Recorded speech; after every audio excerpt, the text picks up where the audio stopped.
Welcome to miss India. ఈరోజు చూసారు కాబట్టి ఫ్యాన్సీ ఫ్యాబ్రిక్ గ్రాండ్గా కావాలన్న వాళ్ళకి ఈ మోడల్ చాలా బాగుంటుందండి. మంచి ఎల్లోకి రెడ్డిష్ కాంబినేషన్ అనమాట.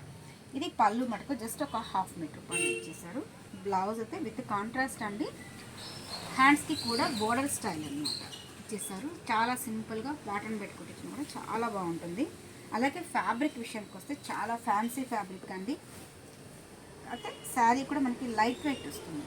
మొత్తం కూడా మనకి టోటల్ చాలా లైట్ వెయిట్ తీసుకుంటూ బోర్డర్ లెవెల్ అనేది కంచి బోర్డర్ స్టైల్ అండి. అలా మహానటి బోర్డర్స్ అంటారు కదా, ఆ స్టైల్లో మనకి బోర్డర్ అనేది హైలైట్ అవుతుంది. మొత్తం కూడా మనకి దగ్గర 8 ఇంచెస్ దాకా మనకి బోర్డర్ అనేది హైలైట్ చేసుకుంటూ వచ్చారు. మిడిల్ అంతా స్మాల్ బుటీస్ అనమాట. ఫ్యాబ్రిక్ అయితే టోటల్ డిఫరెంట్ అండి. చాలా ట్రెడిషనల్ లుక్ అనేది కనిపిస్తుంది. కాంబినేషన్ అయితే ప్రతి ఒక్కటి కూడా టోటల్ డిఫరెంట్. కాఫర్ సల్ఫర్ బ్లూకి ఎల్లో అండి, total different colour combination. And రెడ్కి లైట్ బేబీ పింక్ ఇచ్చేస్తారు. ఎక్కువగా మనం రెడ్కి గ్రీన్ బ్లూ అలా చూస్తుంటాం. ఇది వచ్చి బాటిల్ గ్రీన్కి కొంచెం గ్రీనిష్ కాంబినేషన్ అనమాట. Total different.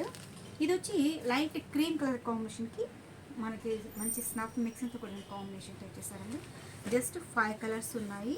ఇదే ఫ్యాబ్రిక్లో మనకి మోడల్స్ అయితే చాలా ఉన్నాయండి. నేను చెప్పేది కాదు, మీరు షాప్కి విజిట్ చేయండి, క్వాలిటీ ఎలా ఉందో చూడొచ్చు.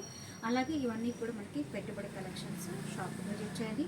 అలాగే కొత్తగా చూసే వాళ్ళైతే తప్పకుండా miss India designers channel subscribe చేయండి, లైక్ చేస్తూ షేర్ చేయండి. ఇన్స్టాగ్రామ్ పేజ్ కానీ ఫేస్బుక్ పేజ్ కూడా ఫాలో అవ్వండి. మీకు నచ్చింది స్క్రీన్ షాట్ తీసి పైన వాట్సాప్ నెంబర్కి సెండ్ చేయండి. వరల్డ్ వైజ్ కూడా షిప్పింగ్ అనేది ఉంది. Thank you so much.